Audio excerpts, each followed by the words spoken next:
Today is Friday, January the 6th. I am your host, Nicoletti Delioso. I'm going to attempt to surgically deliver some stone cold final expense knowledge to you guys. Welcome, welcome, welcome. If you guys are joining us for one of the first times, we cover everything final expense, and we are dedicated to making this a career choice and putting tools in place for agents that can make the experience better, more efficient, and help put more money in final expense agents' pockets. Uh, we are not an agency that just kind of sits around and utilizes the tools that are out of the box and available to all agencies. We create our own, innovate, um, we iterate, and keep slapping together better and better experiences for our agents. And we're just getting started. There's so much. There's a list of things that we want to do as an agency to make this business better for you guys. Uh, Step one was to check off the box of proprietary leads that we control. We control the client experience, and we control the entire process from generation to delivering a policy to a client. And that was important to us to develop that and have control of that, because if you don't, you're just buying from out of the box vendors that they had the same process for everybody, and their entire goal from those leads, if you're buying from outside vendors, their goal is to make money off of leads, because there's no other reason for them to do it besides make money off of the leads. Our motivation for having proprietary leads is making our experience for our agents better. So there's two totally different mechanisms or agendas behind the leads. So buying from a vendor, maximize profits and bring them in for as low cost as possible. With us, it's maximize sales volume for agents. And so develop the process for the leads as best as we can. That's the end goal, right? So two totally different motivations. Some other things we wanted to take care of as an agency is, we dug through and we looked at all of our top agents, right?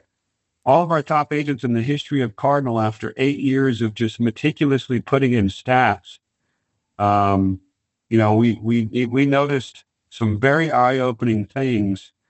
Um, all the top agents had appointment setters, without exception. Nobody else can sustain the production and consistency. Every top agent that was producing at a high level and really making great money had appointment setters. And so that was the next checkbox, was uh, work together to create a system that was effective at scaling appointments across an agency without an agent having to manage an appointment setter, worry about if they're going to get sick, worry about if they're going to take vacation off, worry about spam remediation and trying to get phone numbers ready to dial, not having to sit down and dial, not having to learn the actual script to dial, taking that job and putting it into a whole department dedicated to it. Um, that was another checkbox that we had to check, and that process is getting better and better too. So we are making upgrades to it. We're in like version 2.0. We have so many versions to go. iPhone is at like what, version 19. Obviously it was a great product. I remember the very first iPhone. It blew the world away, right? But you look at it now and you're like, oh man, that thing was pretty much an old rotary phone compared to what it is now. So the iterations are happening fast. We're pretty happy with the product now, but we're not satisfied, and we're going to make that even better. The other thing that we had to take care of and check off was chargebacks. Obviously, you can't eliminate chargebacks, but you can reduce it. So we developed the chargeback reducer. If you guys are not putting your stuff in, first of all, you can't get bonuses on our free lead program, right? So if you're not putting stuff into the chargeback reducer, you can't even, you're not even eligible for bonuses.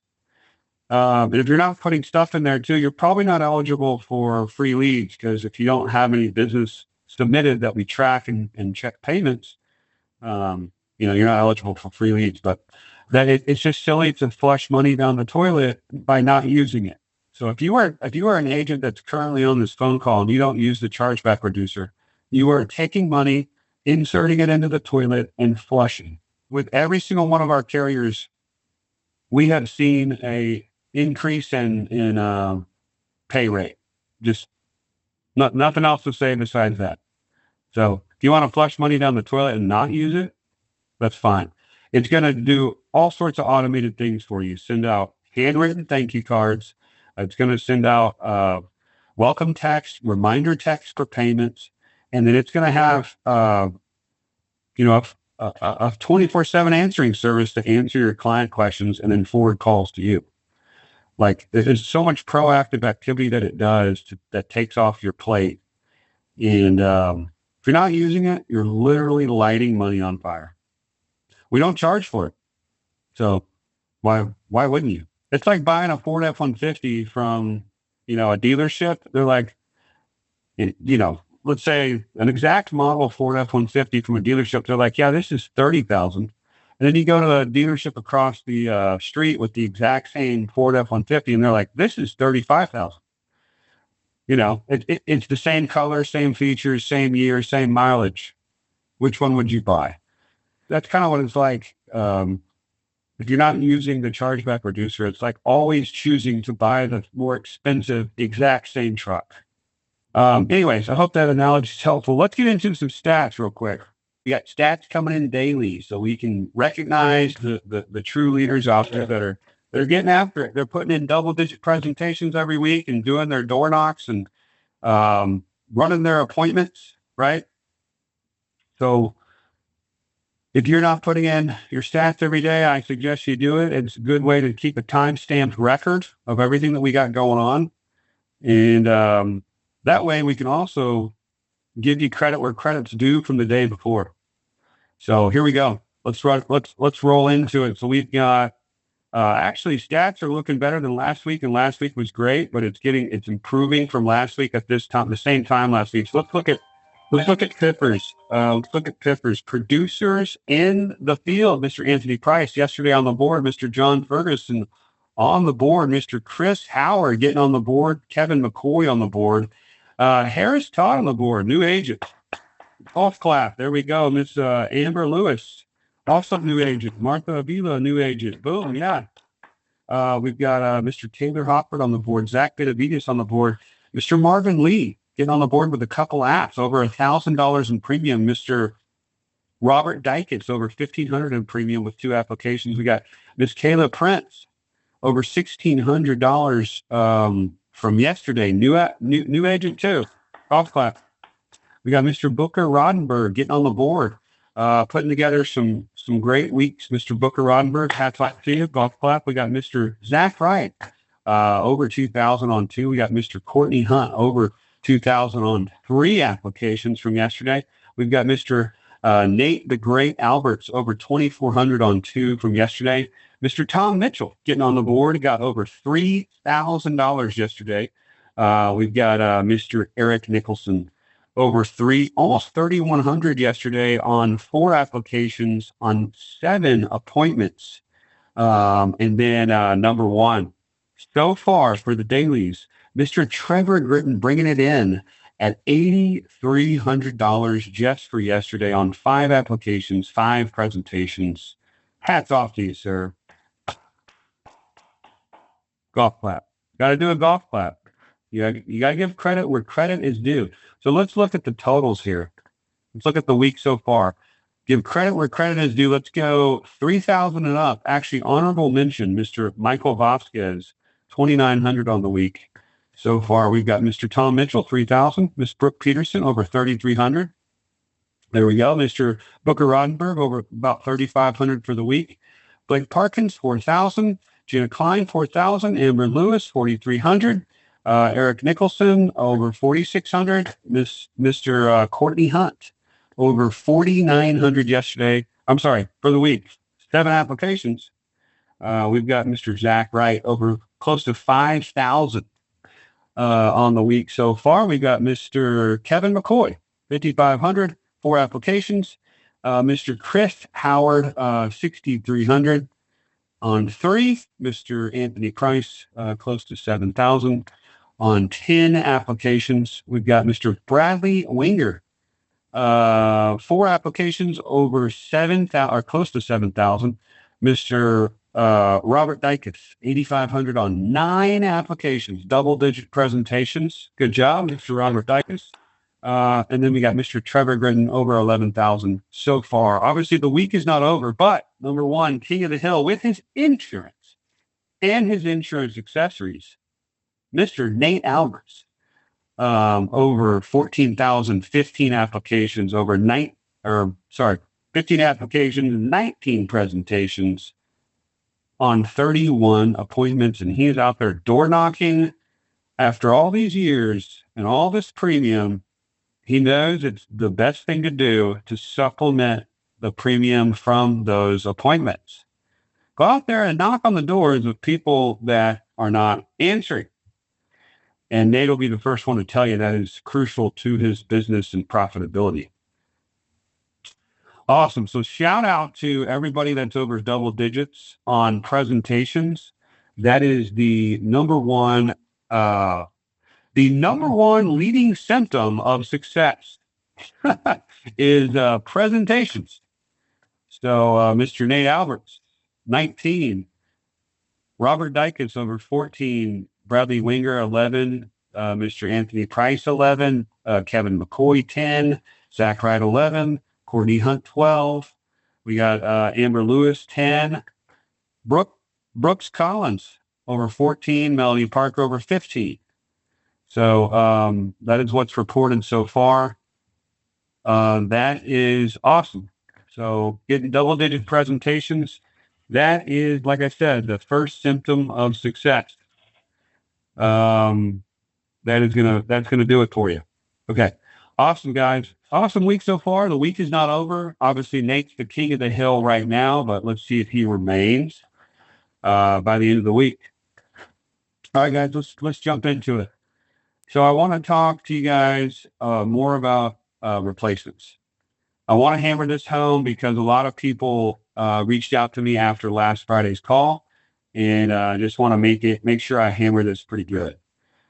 So replacements. The best agents, obviously, if you work for or if you came from a brokerage that does not have great product, if they don't have great product, it's really relatively mediocre product, then you're not going to go to replace stuff, right?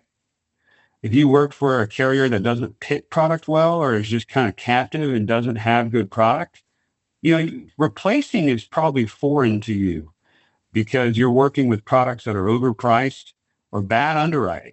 And it's really just, I wouldn't feel good about using products like that to replace business. But because we handpick and we have such good product, we're able to replace stuff ethically. And I think it's unethical to take someone out of a bad product that they're not a fit for and put them in a good product that they're a fit for. That's the right thing to do. And some of the agents that work for these brokerages that only have one overpriced carrier will say, well, you're going to restart the contestability period. You can't do that. There's a waiting period. That's how they try to prevent their clients from moving to a better product. And they try to scare their clients.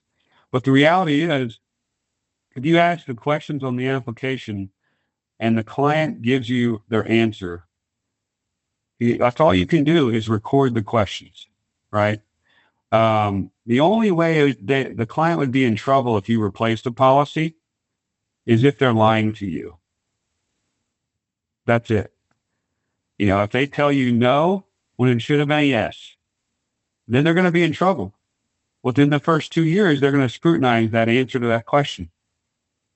So yes, there is a contestability period, but they're only in trouble if they lie to you. And it's pretty naive to think that these clients don't know what's going on with their health. That's all they think about when they're that age. That's what they think about. That's why whenever you walk in to a client's house and you're able to rattle off all their medications and talk to them intelligently about their health, it builds trust because that's one of the main things they think about, right? So being able to replace clients, you got to do it. You got to obviously put them in a better vehicle, right? You got to, especially if they're on a 2-year wait already, and you put them into a first day coverage, that's an absolute home run. But if they're in an overpriced level product, they're a year into it, and you can get them a lot better deal, that's still worth it for them because it's still going to pay level first day coverage within that first year, as long as they don't lie to you when you ask the questions and record the answers. If they're truthful about those answers, they have nothing to worry about. Okay.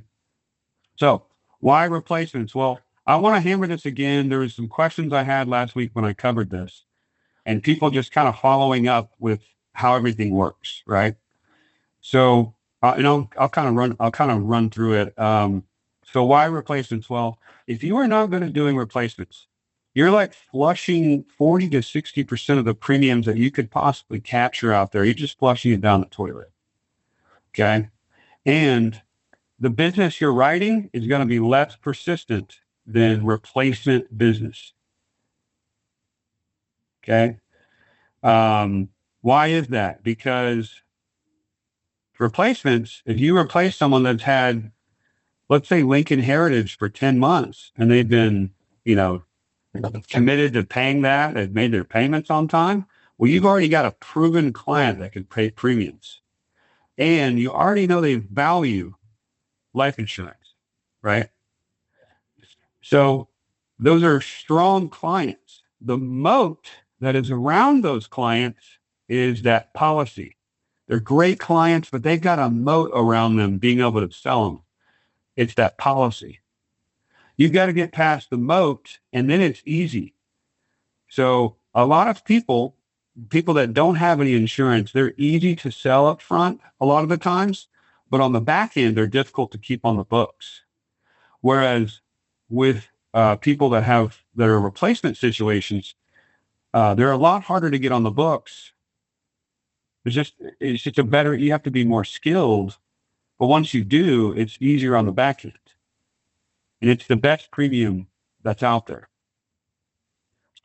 So let's talk through it. So increase premiums by 40 to 60%, higher quality premium.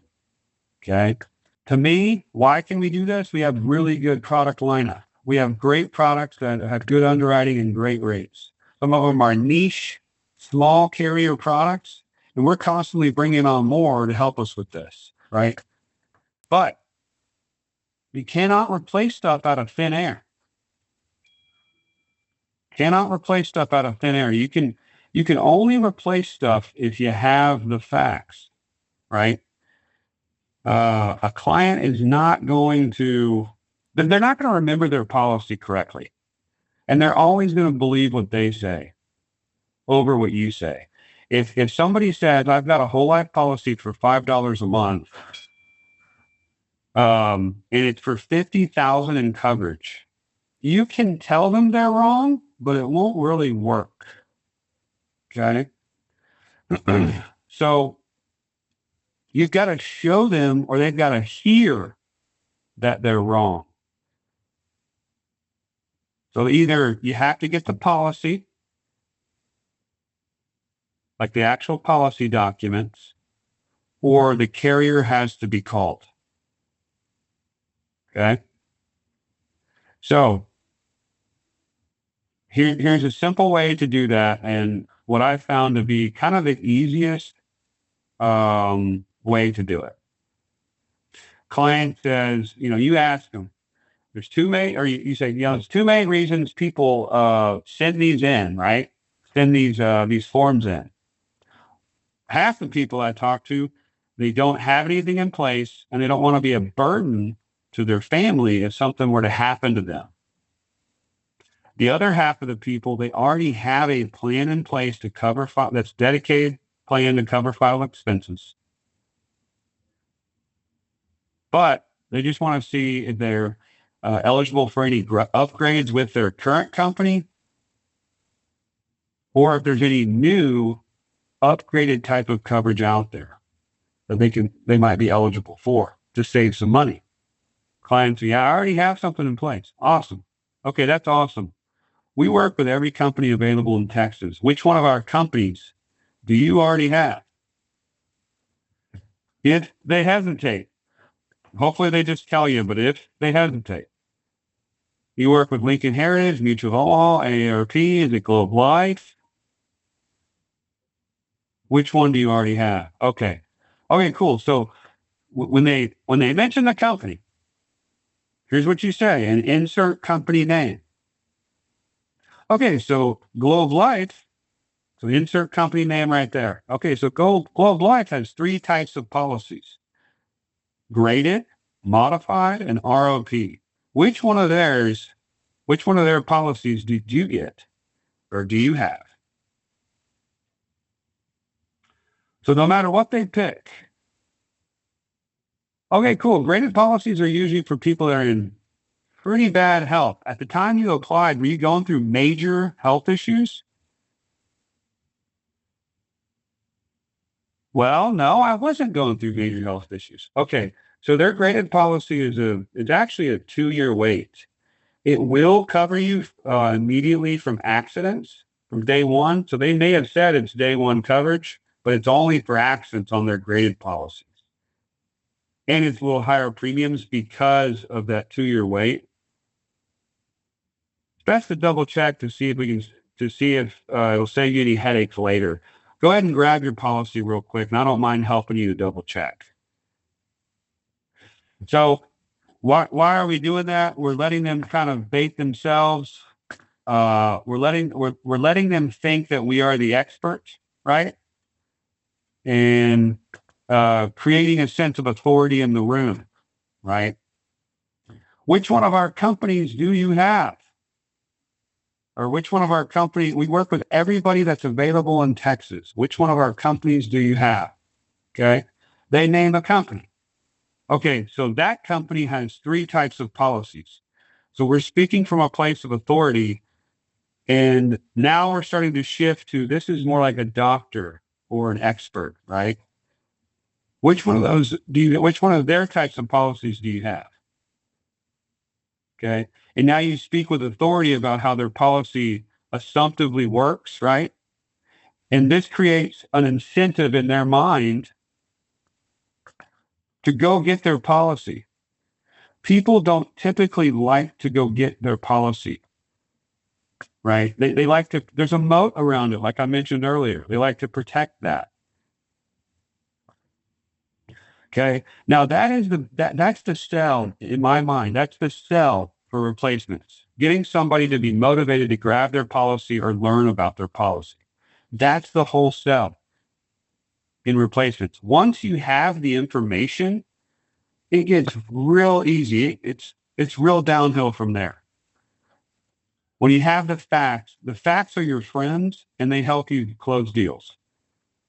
Because once you've got the facts, you can find an angle to replace it with. So yeah, so Ms. Jones, there's potentially some ways to upgrade with Lincoln Heritage. They have some new updated programs. We can see if there's any upgrades available for you there. And then we can look to see if there's any options elsewhere too. So let me just kind of look at your policy real quick and I'll see if there's anything that can help you get more value out of this. I don't mind helping you out. Okay. And then when you lay out the options, option one is always going to be their policy. So here's kind of your options for final expenses moving forward. It's options with Lincoln Heritage, to upgrade with Lincoln Heritage, and some additional options that are outside of Lincoln Heritage too, or a combination of both. Okay, here's your final expense options moving forward. So option one would be 10,000 for $50 a month. And we're just going to assume, just so you guys know, like that's just what they already have. We always put option one as what they already have in place. Okay. Option two is what they have. Sorry, option two is the new policy that you can get them, the best rates that you can get them, plus whatever cash value is available, if any.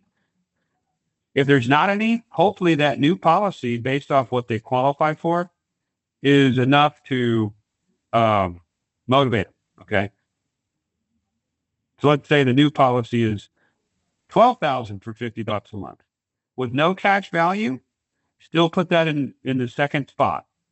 If it's got cash value, you say you put option two is 12,000 a month for 12,000 for $50 a month plus $300 in cash. And then option three is reduced paid up. So it's the reduced paid up amount that's in the policy added to the new policy you can get for $50 a month. Now you present it as your final expense portfolio. So you don't separate them, you present them as one package. So let's say they had $2,000 in reduced paid up and you can get them a $12,000 policy now. Well, now option three, the last option would be, okay. And the last option, this is actually upgrading with your current company. Okay. It's 14, your total coverage would be 14,000 for $50 a month now. Okay. And what that is pieced together is a $2,000 reduced paid up with their Lincoln Heritage policy. They don't cancel that policy. They keep it. Okay. They keep that policy number. They keep the policy. So it's a reduced paid up with that policy plus the new investment of that $50 that you can get them. Now there is no cash available when you go the RPU route. And then so you show them those options, and if they're laid out together like that, it's going to be very rare because obviously one of those options is what they already have, right? It's going to be very rare for them to pick what they already have when it's compared and laid out to those options. Okay. So if they pick anything besides what they already have, I mean, that's already a huge win for the agent and for them because they're consciously, subconsciously picking something other than their own policy. That on paper, it's more appealing to them than their own policy. Okay, so first option is what they already have. Second option is what you can get them plus cash value. And or you can do the third option is another like a higher coverage, what you can get them plus cash value. And you can just present cash value or you can present the RPU. RPU is right there in the policy where you would find the cash value. Same thing on the chart. I am rambling. I went over this time, guys. Hopefully that was really helpful. Appreciate everybody hopping on the call. You know, obviously we do this every single day for 30 minutes a day. Looking forward to catching you guys Monday morning.